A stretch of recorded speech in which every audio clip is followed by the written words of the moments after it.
Hello everyone and welcome to day 7 of the SA Wine Lockdown. Today is all about Pinotage and I have 3 very special guests joining me today, and it is Tini Momberg, winemaker from Middle Flay Wines, and he's also joined by Ben Momberg from Middle Flay Wines. Welcome gentlemen.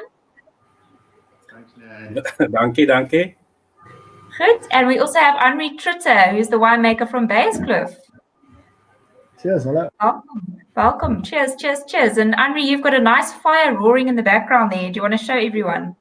Yeah. Awesome. Perfect. And Ben, are you working hard? The first time on the computer, yes. Getting used to the social media marketing business and not going to see clients, but I'm getting the hang of it. Good. And you, Tini, you said you had a relaxing day today. Harvest is over. Saturday is not busy, so I'm quite bored. Are you bored? Yeah, working on everybody's nerves. So Tini, you are the winemaker at Middle Flay. Maybe you can just give us a little bit of background on how you got involved in winemaking. I grew up on Middle Flay. My dad used to make the wine there, and the farm is in our family since 1990, 101 years. So I took over from him as winemaker, and that was in 1992. So it's quite a while now. Feeling quite old. Oh, I'm sure. It's not that old, I promise. You still look very young. Thanks a lot. Okay, good. And you, Ben, maybe just tell us a little bit about your background too. I actually studied nothing in the wine business. I studied psychology, so that's why I'm in marketing. I think I can talk a lot of crap and get along with a lot of people. And yes, and then sort of I'm more the wine lover, wine drinker, and I need to get all the nice wines that Tini is making, need to get it out to the people and get to know the brand, and that's it. Oh, well, that's something I didn't know about you, that you were studying psychology. You learned something new today, and I've known Ben for years.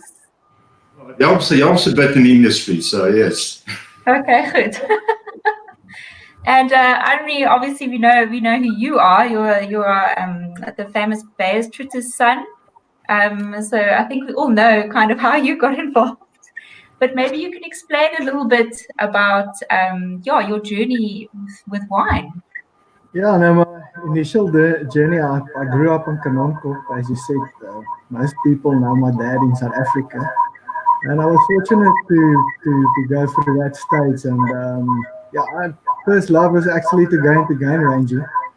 And then I think it's standard 7, standard 8, me and a few friends jumped into my dad's collection of wines, and I had the fortunate to get a few Paul Flowers and some of the old Pinotages together, and we didn't have a corkscrew, so we opened it with a stick and just passed the bottle around and tasted it a bit. And after a few drinks, I actually realized that for old wines, for standard 8 kids to actually drink these wines and enjoy it, it's quite nice. I thought my dad's actually doing something really good, and I would like to learn more about it. Oh, good. So already at a young age you were involved.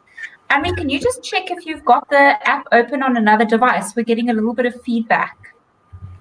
Okay, my cell phone is on the place. I'll say, just put that on mute. All right. Is that better? The fire. A little bit better, yeah. Better? Yeah, I'll say. Okay, good. So now the best part, the part that we all get to join in on, which is sharing our amazing Pinotage.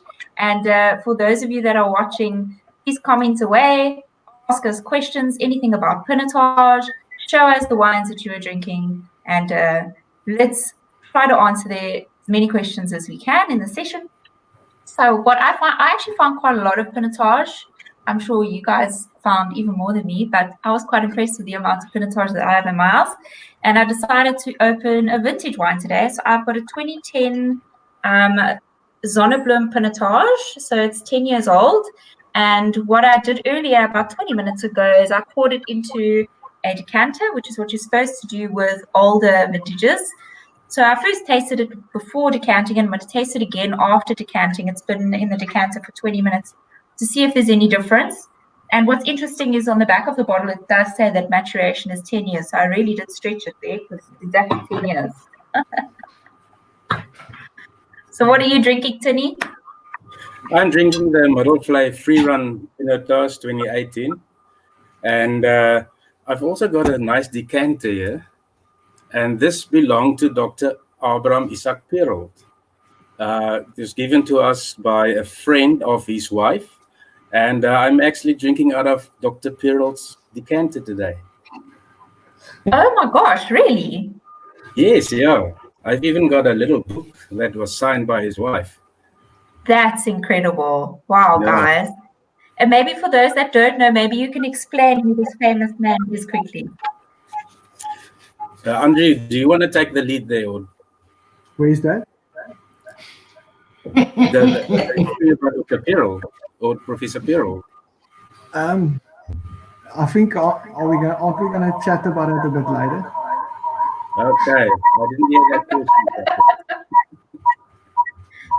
Andre, I think you are going to have to switch your cell phone off because we're getting quite a lot of feedback. Okay, Right, good. Andre. Okay. So, Tinny, we've got a question here from Johan, and he's saying, hi, Tinny, please explain what the free run method of wine style you use for your lovely Pinotage. Okay, yeah, that's easy. After fermentation, you usually use press all the skins and get all the wine out of the skins and so on. But we don't do that. We only open the tank at the bottom, and only the free run juice is used. The pressed juice is kept separate. We don't blend that back into the wine, and that's why we call our Pinotage the free run Pinotage. And by doing that, you get softer tannins. You don't get that very hard tannins, and make the wine more user friendly. Oh, that's really great. And we've got a nice comment here from Amanda, and she's saying, what a great touch, Tinny. So well done on having your very special Thanks, decanter. Amanda. Can I just actually come in there quickly? From the marketing side, so that you get some funny questions on that free run as well. So you get people walking up to the table and ask you for, can I please have some of your free range Pinotage? And it's very similar, sort of like free range chickens. Sort of, you don't chase the chickens around and squeeze more eggs out of them then. And the same with the wine. You actually just normal free run, sort of the gravity just push the wine out, and that's it. So you get some sort of people sort of explain that sort of, it's actually very nice to have that name, the free run, because a lot of people, that's a conversation point where people start asking questions about the wine. Yeah, no, absolutely. And what are you drinking, Ben? Also the free run? No, I decided to go with the Momberg. This is our flagship. And this wine is actually, it changes every year. So we actually started to screw consistency, only work on quality. So the wine will change every year. And I decided on 2017 Momberg, and that's a blend of 45 Shiraz, 33 Pinotage, and 22 Cab. And it was matured in second and first for French and American for 13 months. So it's a bit about another angle sort of on the Pinotages. And at this stage, I think that's what they call a Cape blend. I'm not sure if they're going to change the regulations a bit later, up to 50% Pinotage in it. But at this stage, this does qualify as a Cape blend. Sure. My mouth is literally watering right now, expanding all these beautiful Pinots that I can't taste right now because it's virtual tasting. It really sucks. Beautiful wine. Oh, man. And Henri, what are you drinking? I'm first going to check, is my sound better? No. Still got a kicker. Must actually get my wife to be technical person. So wait, just hang on. Kick from studio, just hang on. Speak now. Okay, is it better now? Sounds better. That's a bit better. Okay, great. Yeah, a lot better. So I can go on. Yes. It looks like a Beierskloof Pinotage Reserve, but if you look, I must just get the camera right there. Winemakers Reserve, 2017. I actually, about 3-4 years ago, my dad, I've been making the wine now in the cellar from 2007. So once in a while, he's not that active in the cellar anymore. So he'll walk in and come up. He calls himself the experimental winemaker. So he walks in and gives his experiment, and his passion is always APSA, the Cape Pinotage Association, and then the APSA Top 10 competition. So we made a specific wine between the Diesel and the Pinotage Reserve. You can almost call it a competition wine, and that's the Winemaker's Reserve. And this specific wine got APSA Top 10. So I decided, I was fortunate enough to find some of the wine here at my house. So I decided I'll open that tonight. It's Friday night, and why not? Right, so you see, if you weren't jealous enough, now you can be extra jealous. Yeah, so we've got some cool questions over here, and I'm going to throw them up on screen. And Gabby's saying, Henri, how do we get a bottle of the Bearscliff Pinotage 2014? Okay, hi Gabby. You can basically contact the farm. We do keep some old stock back. So if you just want, I'm guessing Bearscliff Pinotage is just a normal Pinotage 2014. You can contact us. There will be a little bit of a premium on the price, as it has been aged in our own cellar. But we can definitely sell a few bottles to you. Just contact the farm directly. Oh, there you go, Gabby. You can definitely contact the farm, and I'm sure they'll be able to find a 2014 vintage for you. Okay, so guys, overall, Pinotage is extra special for South Africa, and we often refer to it as the proudly South African grape. And maybe one of you could explain, why is this so? I heard a little birdie tell me that we were the first to produce Pinotage. Do you remember the year and how that came about? No, you know the answer. Professor Isaac Perrault in 1925, he made an experiment to try and cross Pinot Noir and Hermitage with Cinsault, as we know it. And he only got 4 little seeds out of his experiment. And he planted that at his house in his garden. And that same year, he had to move to Paarl. And there was a few students sent to clean his garden. And they were supposed to take everything out, that 4 little vines as well. And the guy walked past, I think his name was Dr. Charlie Niehaus. And he knew about the 4 little plants. And he stopped the students and he replanted that at Welgevallen, the university farm. And of that 4 plants, only 1 survived. And all the Pinotage vines in South Africa and worldwide came from that 1 little vine. So that's actually quite a nice story.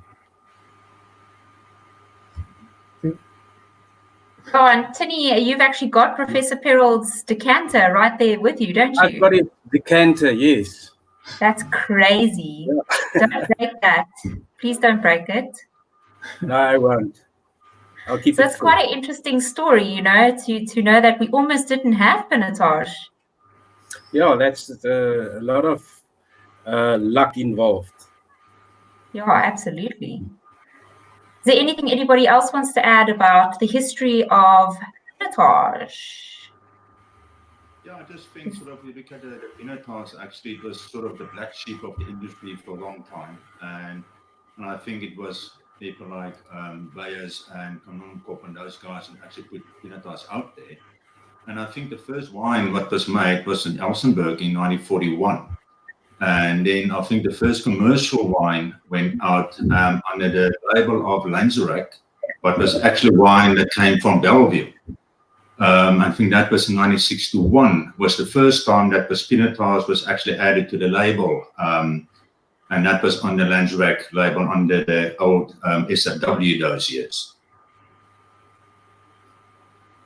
Another interesting fact, if you Google inventions, South African inventions, Pinotage is one of them. And actually it is. And it's named there with creepy crawly, prattly putty, the speed machine that they use in cricket. and also the CAT scan. So it's one of South Africa's inventions. Are you joking? That's on Wikipedia. Well, then it must be right. Yeah. Okay, so we're going to talk a little bit about taste, but before that, I would like to just ask the viewers, if you have any more questions, you are totally welcome to answer in the comments and or ask in the comments, and we'll be able to answer for you. I have a nice question from Cal Rose, and she's saying, "Hi, Henri, we visited Bearskloof twice now. Is there any way to ship direct to the UK for the full range of wines?" Yeah, we can definitely ship with Caprio. They do the whole Europe and obviously UK. So they basically, if you visit the farm, we've got a nice big screen where you can enter your details. You pay directly, and then they deliver to your door in the UK. So no problem for Carl to get the whole range in the UK. So that's interesting. And you know, speaking of deliveries during the lockdown, of course we can't sell any wine. And Middle Flay is saying, do you have any drone deliveries at the moment? We'll walk to the fence. Do you have a drone? We don't have one. Yeah, that is quite funny. And yeah, the legislation said you're not allowed to have one in your car, and never mentioned the drone, so it might be an option. Yeah, no, absolutely. So we've got some comments here while that decanter. And Gabby saying, thank you so much. She's going to contact the farm. Cool. Okay, we're talking proudly Pinotage, and I want to dive a little bit into taste. And maybe you could explain to us the taste profile of Pinotage. It's often referred to as quite similar to Shiraz, with it being quite spicy, but it is also quite different. So maybe you could explain the taste profile, the typical taste profile of Pinotage. Who do you want to? I can go. I'll add on. Yeah, for me, usually Pinotage have got it's got an array of styles, but there's basically two that stand out for me, and it's the easy drinking, lighter, accessible style of Pinotage. That's much more red berries, cherries, just velvety, soft tannins, go down soft, smooth, and don't have a lot of oak.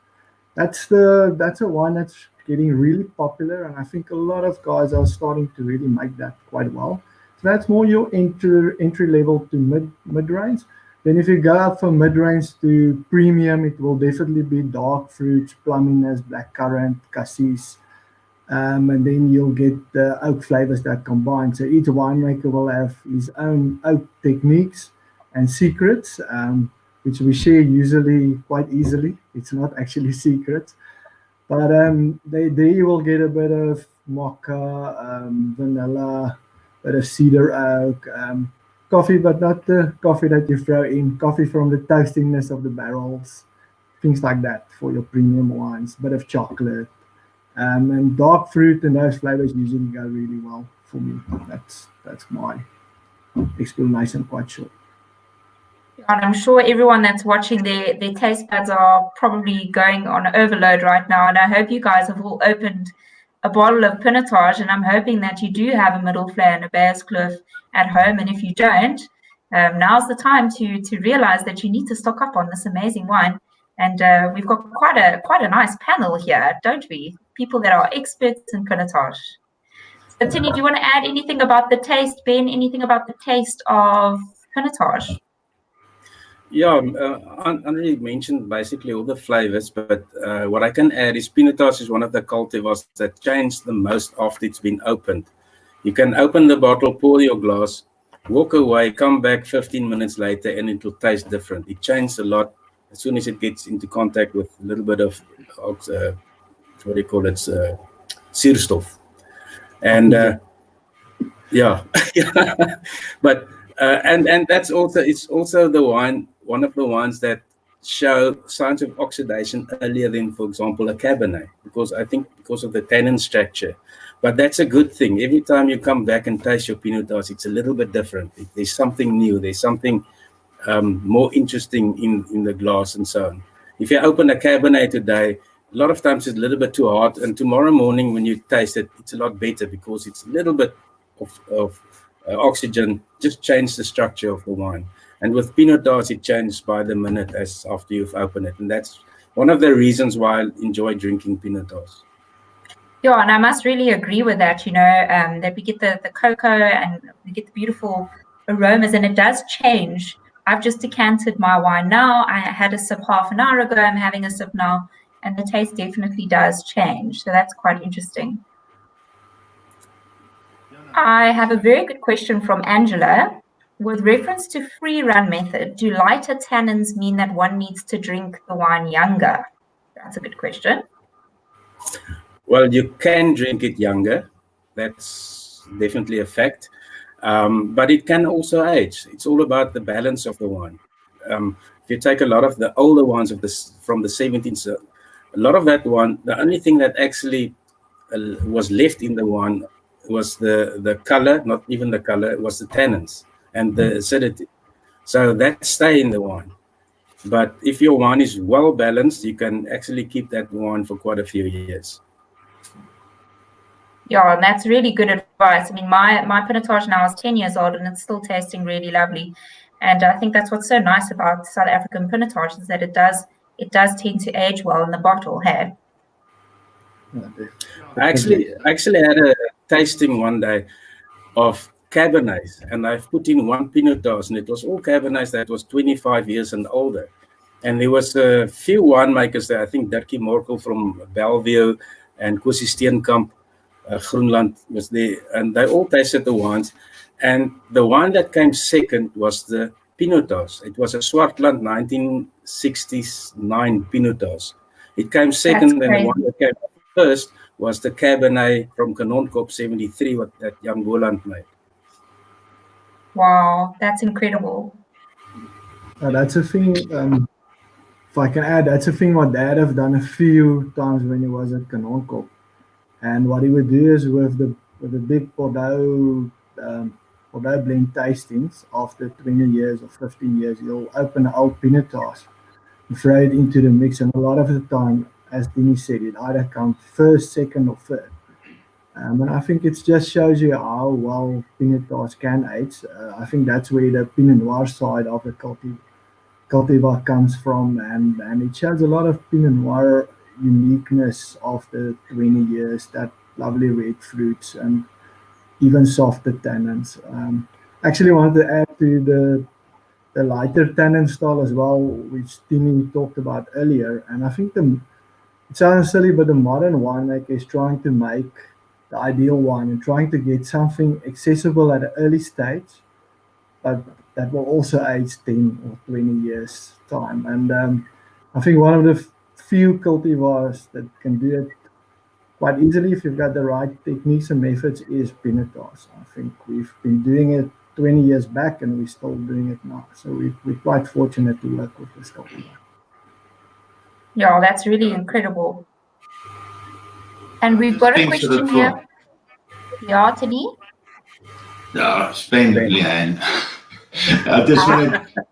I just want to take sort of, I think a lot of people have got a misconception about sort of that you can't age Pinotage. But I think sort of, like Tini and Henri has already said, sort of, I think Pinotage is one of the cultivars actually sometimes even get better with the age. More flavors get released and actually sort of, so from the marketing side, sort of, there's no need to drink your Pinotage as soon as possible that you buy it. Sort of put some away, and I promise you won't be disappointed.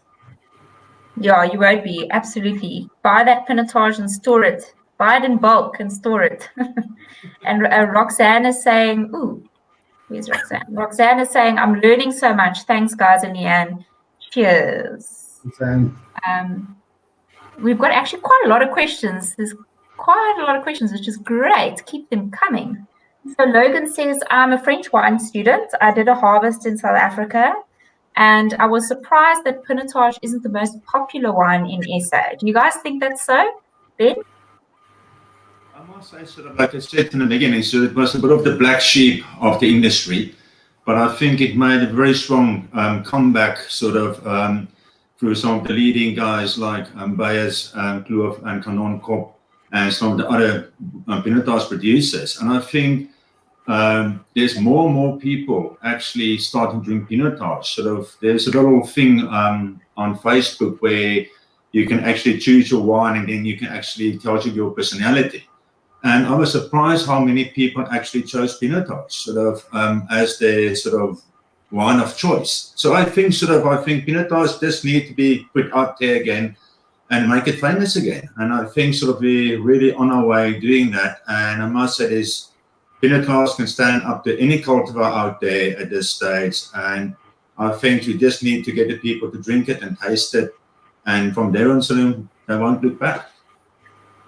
Yeah, so guys, if you're watching and you haven't really got a stock of Pinotage, now's your time to start supporting our proudly South African varietal, which is Pinotage. So thank you for that question, Logan. Does anybody else want to add to that maybe? Any thoughts, Henri, Tini? A quick, just as South Africans, we're quite loyal to South Africa. If we support certain sports and we support, we South Africans are quite passionate about South Africa. And I think the more South Africans learned over the past 20 years that Pinotage is a South African cultivar, I think more guys started trying it and actually was pleasantly surprised, as Ben said, by how nice Pinotage is and can be. And I think that helped to also increase the popularity, just the South African passion. We always believe that if it's South African, it must be good. So and the proof is in the pudding of Pinotage. So I can just add to that as well, and I think that's why the Cape blends actually sort of light, because most of them. Just explain what a Cape blend is, Ben.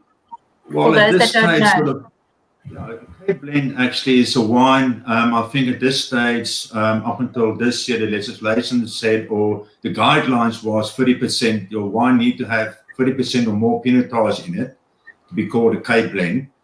I think, I'm not so sure, might be my correction, but they might move that up to about 50%. Henri might help me on that. But like I said, and if you see how many Cape blends or Pinotage blends is out there at this stage, it just shows you the popularity of the wine. And the people are actually blending that, and it brings out more fruit and more structure to most of the other red wines. I'll just add to Ben's comment on Cape blend. Cape blend has to have between 30 and 70% of Pinotage, and that was last year. And then obviously add whatever red cultivar you want, that which makes it quite nice, because a guy in Swartland can use whatever red cultivar does well in Swartland. In Stellenbosch, we will predominantly use the 2 or 3 typical red cultivars that do well, like Cabernet, Merlot, and Shiraz. And then the thing, I think they're going to change it now, so that it will still stay 30-70%, between 30 and 70% Pinotage. But the other important part will be that Pinotage must be the highest percentage in the blend as well. So even though it might just be 35%, if Cabernet is 40%, then you're not allowed to call it on. I think they're busy trying to figure that one out, but there was discussions about that. Okay. And is there a Pinotage association that anyone can follow for news and updates on Pinotage? Yeah, you can basically just go on the Pinotage Association website. And as you see, Johan Swartz, that's asking a lot of questions at the moment. I see he's just putting his second question. Yeah, awesome. He's the marketer, or he's basically the marketer and the guy that does all the PR stuff for the Pinotage Association. So you can basically contact Johan Swart, and he'll be able to help you as well on a lot of those. Oh, there you go, Johan. Now that you're asking questions, now people are going to start asking you questions. Now he's sending questions back to you. Just to come back to Johan as well, I think we're going to see more and more Cape blends seeing the light, and because you can do so much with it, and to go into any style, I think that will actually be one of the wines to look out for the next couple of years. Okay, I've got another question from Frederick. He discovered a Beierskloof Pinotage Reserve 2013 in his collection. On the topic of age, my question is regarding Pinotage vines. Any idea perhaps on the oldest or older Pinotage vines still producing? Is there such a thing as an old vine Pinotage project? I know there's an old vine Shannon project. Yes, there's Philip, you wanna- definitely is. There you go, 800. Okay. Yeah. The question. What I know, we know that we don't want to talk about Kanankop the whole time because Middelvlei and Beierskloof is on the line. But I know with Black Label, that's from 50-year-old plus vines that they produce the Kanankop Black Label. The oldest vines will still, if I'm correct, will still be on Bellevue, and they still produce grapes, as I heard. I know Uiterwyk, the Wals, they still have the original block. I think that block is, what now, 60, 70 years old now already. As far as I know, there's no old vine project on Pinotage specifically, but I think the old vine project incorporates Pinotage, obviously all in that range. Yeah, I think the old vine project is not just limited to certain cultivars. I think it's across the board. And I must say they're doing a great job actually marketing South African wines and the old vine projects as well. And most There of you that have it. old blocks, most of that old blocks are still dryland vineyards and bush vine, not on trailers. So it's actually very interesting. Yeah, let's talk a little bit about bush vine. Do you guys have bush vine? I know Beierskloof, I know you've got a bush vine Pinotage Middelvlei. I'm not sure if you have, but maybe we can just chat a little bit about bush vine Pinotage. Well, Needful made an experiment on Middelvlei a couple of years ago, and they've actually took a few rows of Pinotage and they've lifted it 30 centimeters and 60 and 90 and 120 and so on. And they actually, the best quality they found was about between 30 and 60 centimeters off the ground. And that's basically bush vine. And so the old people, they weren't silly when they said, well, bush vine make very good Pinotage. It was, in fact, they say that is where the quality is between 30 and 60. I don't know whether somebody else will find a new outcome on that experiment, but I believe in the old people said the nearer to the ground, the better the quality. So I think all the Pinotage on Middelvlei is bush vine, so we never trellis any Pinotage on Middelvlei. I didn't know that. How did I not know that, Ben? You're learning a lot of things today. I know that. I'm learning so much about you. I It's must great. talk to my marketer. He's obviously not giving all the information. Sure. Yeah, I've got well, it's not a question, it's a statement by Anton. Is Bellevue 1953 the oldest vine? Or I'm sure they're one of the oldest vines in the country. I think that was the oldest commercial plantings, yes. Yeah. But but it was a Lanzarote Pinotage. That was the first wine that was made from the vines that was planted at Bellevue, yes. But the first commercial plantings, I think, was at Bellevue. Ah, okay, there we go. So the grapes came from Bellevue, but Lanzarote produced the wine. Yes, as far as I understand. Yeah, that's what I know too. Okay, while we wait for more questions, maybe you could tell us a little bit about the history of your farm, some interesting things that we didn't know about. Shall we start with Henri? Let's talk about Beierskloof. Yeah, we're not as old as Middelvlei. But I think in terms of sellers in the industry, our seller is probably in the older side. We started in 1980. Let me just get my bearings. 88.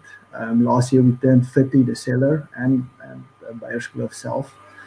And yeah, my dad won at that stage in 87. He won the Diners Club Winemaker of the Year with a Pinotage So that's quite a coincidence. And he went up to Joburg and started talking with the Diners Club guys. And at 2 o'clock in the morning, him and Hugh Pitling, the CEO of Diners Club, sat around the table. And Hugh said he wanted a farm at Stellenbosch, but he wanted a guy that can sort of look after the wine and look after the vines, and he'll give him an equal share. And, it was always my dad's dream to start his own farm, and he obviously flew back with a song in his heart and came down to Stellenbosch. Came across it's about a 7 hectare, 8 hectare small land. It was called Klein Plaasie. There was only a donkey, few ducks there, and old pig stalls. And my dad, being as creative as he is, yeah, he's got a lot of ideas always, and wonderful ideas. So he looked at the land and he just saw the potential. And from there, he started planting the vines. He made wine, and that's how Basecliff started. The strange part is we only started with Pinotage in 1995. Initial start was a Bordeaux blend, and in 1995 we only made the stock standard Pinotage that you see in most of the shops. That's what we started with in 1995, basically for the UK. And in 2001 we took it to South Africa as well.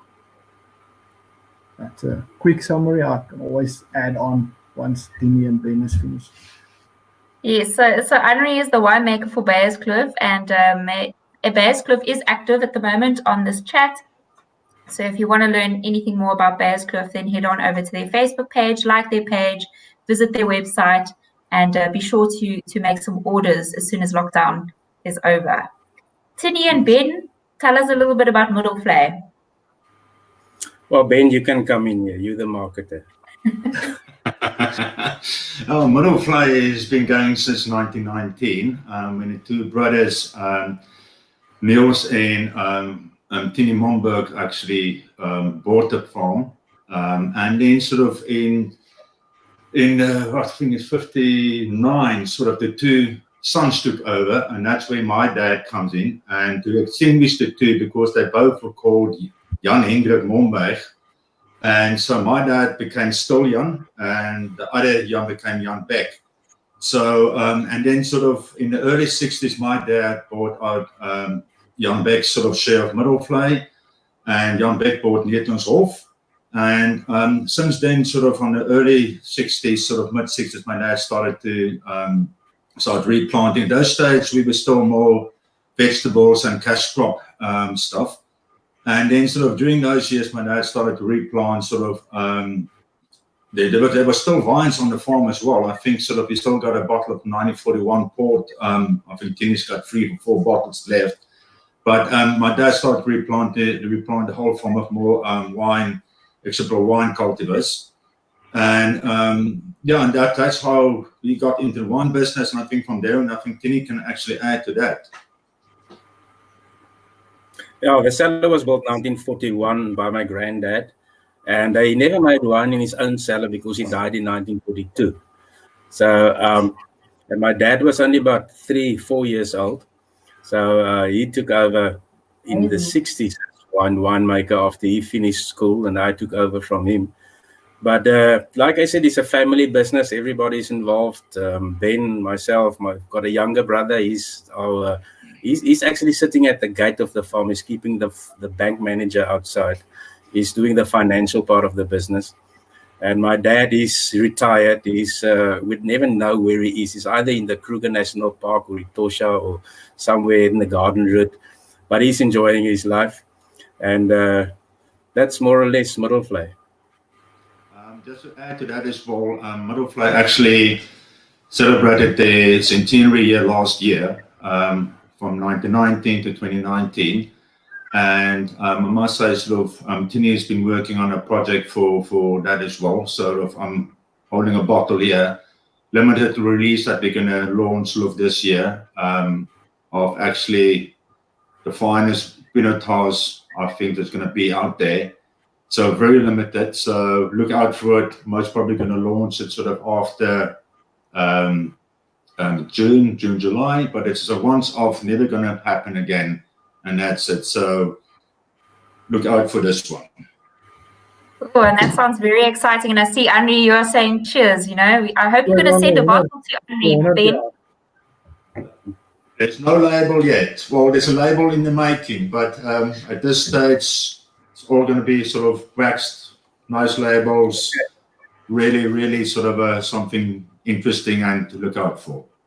Some insider detail. And if you guys want to learn a little bit more about Middelflay and their family business, then please do like the page. They are busy posting in the comments, and visit their website and support their new range, the Centenary range. It'll be quite interesting to see that range too. I've got some really cool questions coming through, and I saw a question here about. Ooh, there's a lot of questions.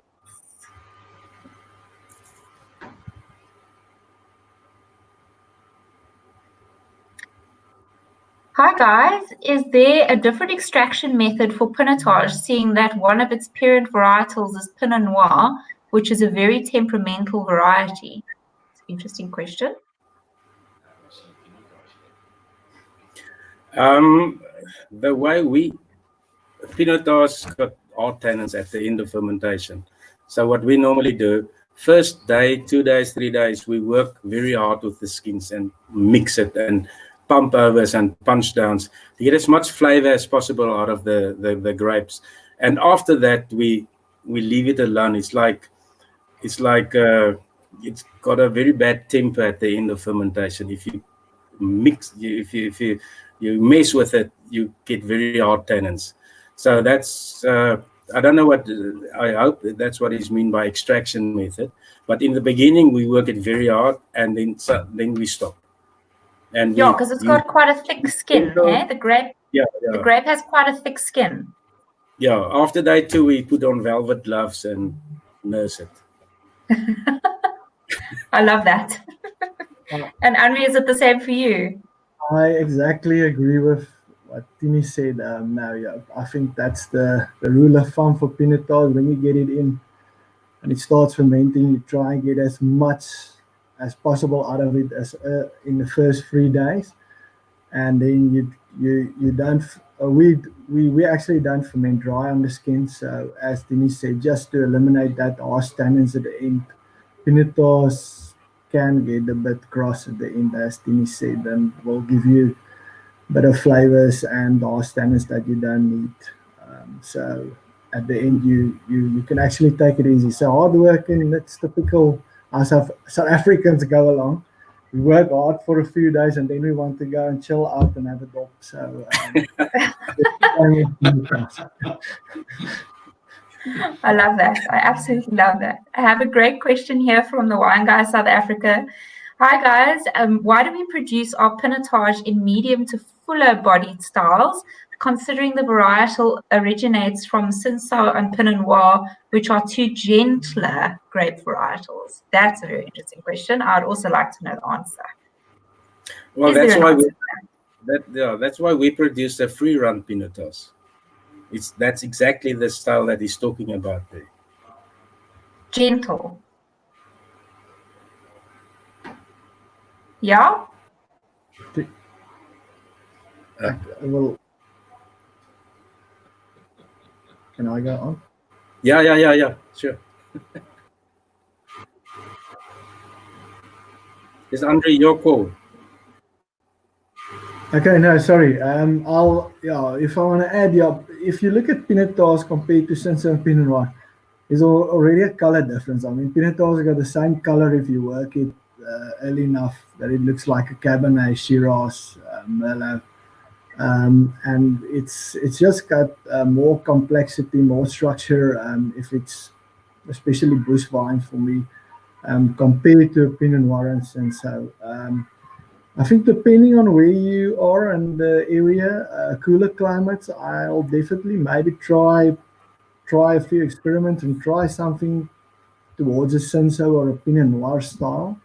Because in generally, I think you don't get as much extraction as with a warmer climate or a medium warm climate like Stellenbosch, which is usually ideal for Pinotage. Boosting Stellenbosch a bit.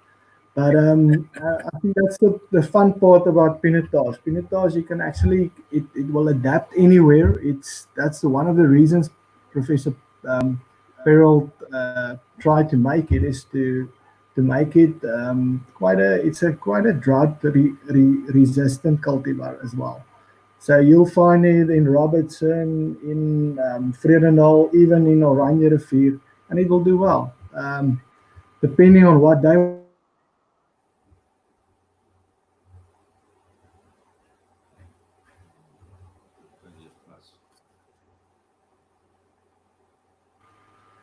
yeah, and I feel it's difficult. Although we know what the father and mother can do now, it looked like Pinotage you have to take on much differently compared to a Sensor opinion. That's just my opinion.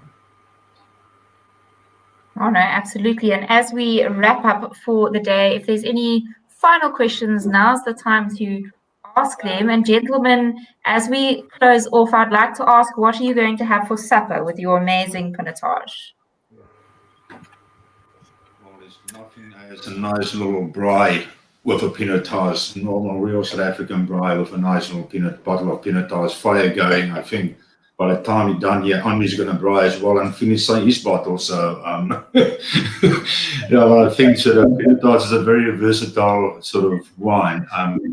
But I would say curries, I love curry, and actually that will go very well with curry, a nice little braai. Yes. I'd reckon definitely oxtail. One bottle in the pot, one you drink while you're making it. That take quite a while, 4 or 5 hours. And the third one you open, you start to eat. So Pinotage and oxtail is perfect. I also have to agree with Ben. He took the words out of my mouth. I agree. A braai.